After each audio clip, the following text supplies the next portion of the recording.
नमस्ते दोस्तों, कैसे हैं आप लोग? तो दोस्तों आज हम पढ़ने वाले हैं विक्रम बेताल की कॉमिक्स विक्रम बेताल और तिलिस्म की राजकुमारियां।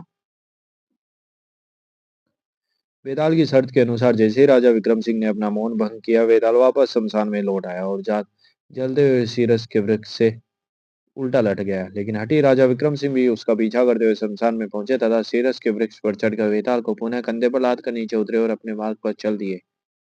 राजा विक्रम, तू बहुत जिद्दी है और उस धूर्त योगी के पास मुझे ले जाने के लिए कितना व्यर्थ में परिश्रम कर रहा है।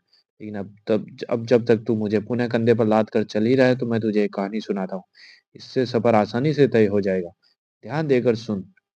त्रिनगर नाम का एक तिलिस्म देश था, जिसकी चार राजकुमारियां रूप तथा अन्य तथा गुणों में बेमिसाल थी। तिलिस्म देश के नगर का राजा अकुल देव चारों राजकुमारियों के लिए सुयोग्य वर की तलाश के मामले में बहुत चिंतित रहते थे। महामंत्री नकुल सेन, जितने भी राजकुमारियों के विवाह प्रस्ताव आए, उनमें से कोई भी हमारी पुत्री और राजकुमारियों के योग्य नहीं है। इसलिए राज्य के दूतों को अन्य राज्यों में भेजा जाए, उनसे कहा जाए कि वहां कड़ी जांच परख के बाद ही योग्य राजकुमारियों के विवाह प्रस्ताव लेकर शीघ्र लौटे।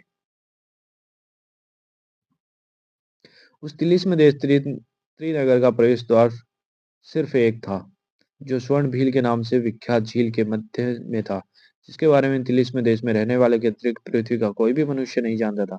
चारों राजकुमार प्रत्येक पूर्णमासी के दिन स्वर्ण झील के मध्य में स्थित उस गुप्त द्वार से निकलकर झील में स्नान करने आई थी। बहन विमला, आज पूर्णमासी है, क्या आज स्वर्ण झील में स्नान करने नहीं चलोगी? पूर्णमासी के दिन स्वर्ण झील में स्नान करने से जो हमारे सौंदर्य में और निखार आ जाता है बहन कमला, इसीलिए ऐसा कैसे हो सकता है कि हम स्वर्ण झील में स्नान करने ना जाएं? समय तो हो ही चला है, फिर क्या देर। आज पिताजी महाराज ने हमारे हमारे लिए सुयोग्य वरों की तलाश में राज्य के दूतों को भेजा है। इस समय झील वाले गुप्त द्वार से राज्य के दूत देश से बाहर जा रहे हैं। कुछ देर बाद दासी आकर बताएगी कि राज्य के सभी दूत झील से बाहर निकल गए हैं। हम चारों बहनें स्नान करने चलेंगी। कुछ देर बाद जब चारों बहनों और दासी ने आकर सूचना दी राज्य के दूत झील से बाहर निकल गए, तब विमला, कमला, सरला और निर्मला चारों बहनें झील में स्नान करने को चली गई। सरला, जब हम जाएंगे तब हम स्वर्ण झील से वंचित हो जाएंगे।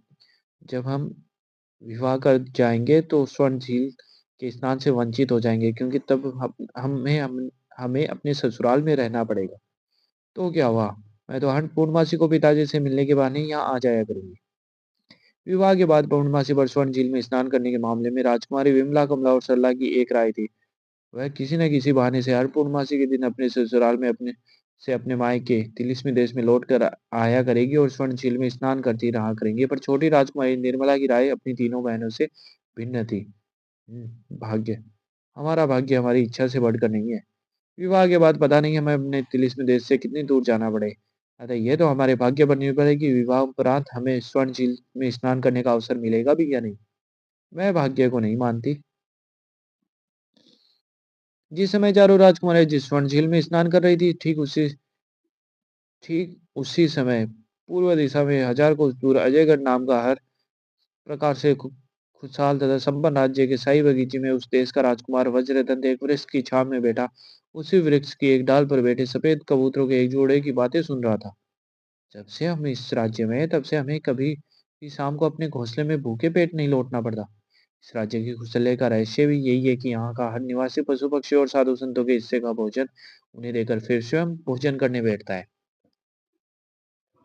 लेकिन ऐसा सुख और आराम हमें अगले 2 वर्षों तक नहीं मिलेगा। 2 वर्षों बाद यह समूचा राज्य नष्ट हो जाएगा, क्योंकि यहाँ के राजा भानु प्रताप ने अपने पिछले जन्म में जो पाप किए उनका फल उसे भोगना पड़ेगा। हाँ, यह बात तो सच है। इस राज्य के कुल देवता की प्रतिमा का आकार घटने लगा है।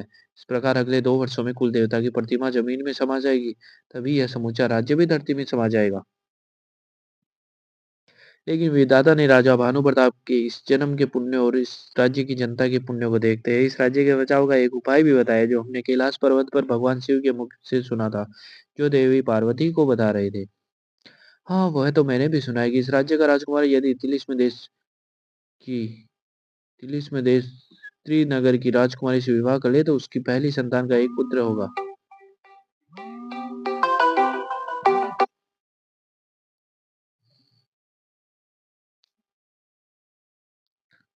पहले एक पुत्र होगा जो कुल देवता को प्रसन्न करने के लिए प्रतिवर्ष के लिए आने वाले महायज्ञ में अपने हाथ से पहला आहुति दे दे तो कल कुल देवता की प्रतिमा का आकार घटना बंद हो जाएगा और वह जमीन में नहीं समाएगी, जिससे यह राज्य नष्ट होने से बच जाएगा। लेकिन यह बात राजकुमार को मालूम हो जाए तभी तो यह राज्य नष्ट होने से बचेगा। अगर राजकुमार हमारी बोली समझ रहा होता तो हम भी बता देते कि उसे 100 कोस पश्चिम दिशा में तिलिस्म देश के मध्य में तिलिस्म देश श्रीनगर का एकमात्र गुप्त द्वार है। मेरा भाग्य अच्छा है जो मैंने पक्षियों की बोली गुरुकुल में सीख ली, वरना आज इन पक्षियों का वार्तालाप न सुन पाता। लेकिन पहले इनकी बात की सच्चाई को परख लेना चाहिए। मैं अभी जाकर कुल देवता की प्रतिमा को नापता हूँ जो 500 वर्ष पहले मेरे पुरखों ने 20 गज ऊंची बनवाई थी। अगर सचमुच कुल देवता की प्रतिमा का आकार घट रहा है तो इस समय वह 20 गज ऊंची नहीं होगी। मंदिर में पहुंचकर राजकुमार ने कुल देवता की प्रतिमा को नपवाया। 19 गज 20 इंच। इसका मतलब उन पक्षियों की बात सच साबित हुई। फिर अगले ही दिन राजकुमार वज्रदंत ने महाराज से शिकार पर जाने की आज्ञा ली। कुछ सैनिक साथ लिए पर जंगल में पहुंचकर राजकुमार ने अपना घोड़ा इतनी तेजी से दौड़ाया कि सैनिक पीछे रह गए। नदी, नाले, जंगल और पहाड़ पार करता हुआ राजकुमार पश्चिमी दिशा में बढ़ता चला गया। अब पश्चिम दिशा में स्वर्ण झील की ओर चलो। और एक रोज वह स्वर्ण झील तक जा पहुंचा। इस स्वर्ण झील के मध्य में है तिलिस्म प्रदेश का प्रवेश द्वार। अपने कुल देवता का स्मरण कर राजकुमार वज्रदंत दंत झील में उतर गया। झील के मध्य में पहुंचकर उसने गोता लगाया। तभी राजकुमार वज्रदंत ने अपने पीछे किसी के तैर कर आने की आवाज सुनी तो पास ही एक चट्टान की ओट में चला गया। यहाँ तो सिर्फ यह मूर्ति है, कोई द्वार तो नजर ही नहीं आ रहा। और अरे, ये लोग कौन है और ये यहाँ क्यों आ रहे हैं? मूर्ति को घुमाते ही गुप्त द्वार प्रकट होने लगा। चट्टान की ओर ओट में डूब के वज्रदंत ने देखा। यह दोनों व्यक्ति जैसे ही गुप्त द्वार में नजर आ रही सीढ़ियों में नीचे उतरे, द्वार बंद हो और मूर्ति अव पूर्वावस्था में चली गई। तो इस मूर्ति को घुमाने से तिलिस्म देश का गुप्त द्वार प्रकट हो जाता है। राजकुमार वज्रधन ने भी मूर्ति को घुमाया तो द्वार प्रकट हो गया। आश्चर्य है, पानी इस द्वार में प्रविष्ट नहीं हो रहा। यहाँ स्वच्छ वायु है, पानी नाम मात्र को भी नहीं है। जैसे ही राजकुमार ने अंतिम सीढ़ी पर पैर रखा, ऊपर स्थिति तिलिस्म देश का गुप्त द्वार स्वयं बंद हो गया। द्वार बंद और मैं एक सुंदर बगीचे में पहुंच गया हूँ। इसी बीच तिलिस्म देश में राजमहल में तीनों बड़ी राजकुमारी विमला, कमला और सल्ला अपने विश्वस्त सैनिकों को आदेश दे रही थी। निर्मला कहती है जैसा उसके भाग्य में होगा वैसा ही होगा, भाग्य कुछ नहीं होता। इसीलिए राजकुमारी निर्मला को उसके कक्ष से उठा ले जाओ और अग्निकुंड में फेंक दो। हम देखते हैं उसका भाग्य उससे कैसे बच जाता है। जो आज्ञा, ऐसा ही होगा। दोनों सेवक अपने कक्ष में गहरी निद्रा में सो रही राजकुमारी निर्मला की गठरी बांध उसे अग्निकुंड की दिशा में लेकर चल पड़े। इसमें देश में तो पहुंच गया, लेकिन यहाँ की राजकुमारी के बारे में किससे पूछताछ करूं? मुझे तो यह भी नहीं पता कि इस देश में कितनी राजकुमारी है।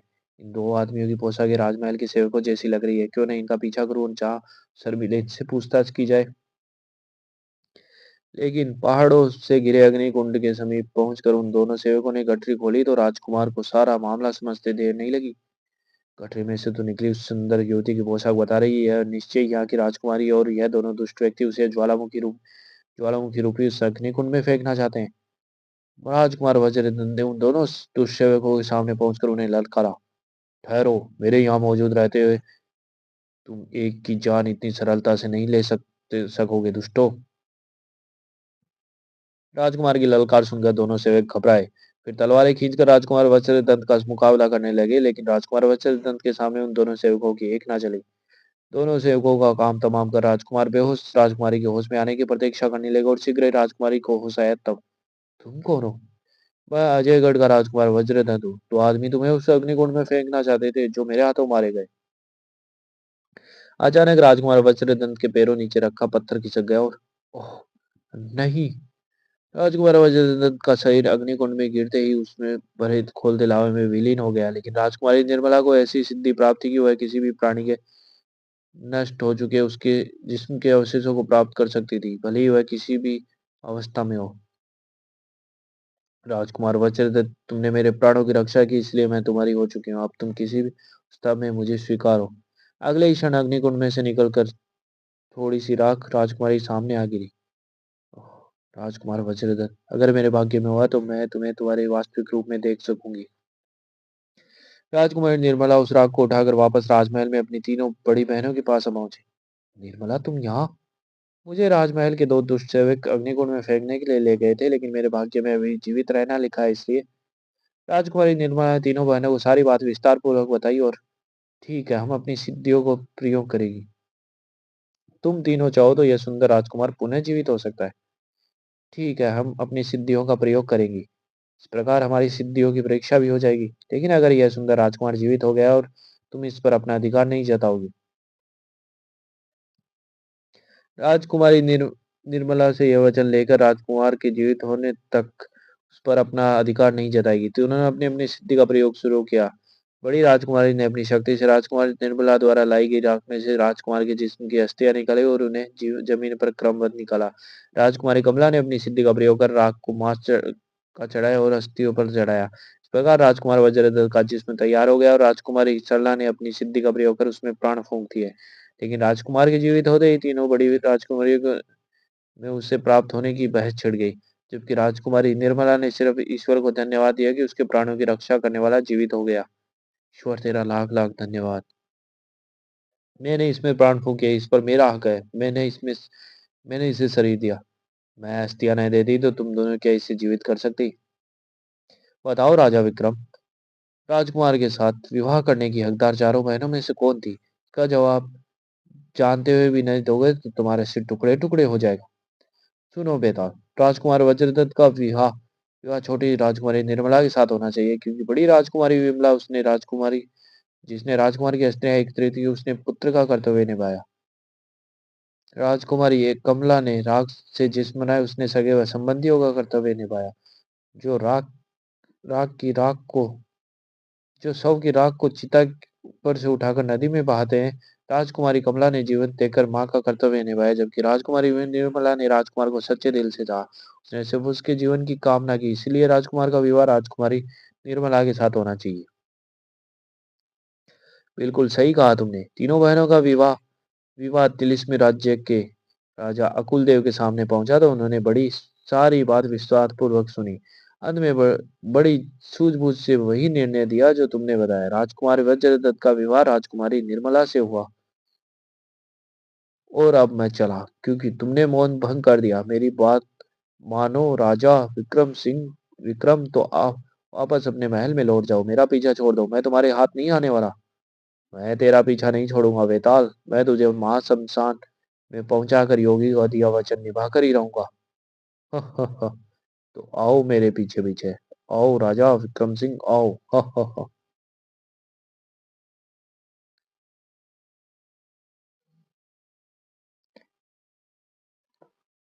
दोस्तों, इस कॉमिक्स का ये भाग यही समाप्त होता है। मिलते हैं इस कॉमिक्स के अगले भाग में। धन्यवाद।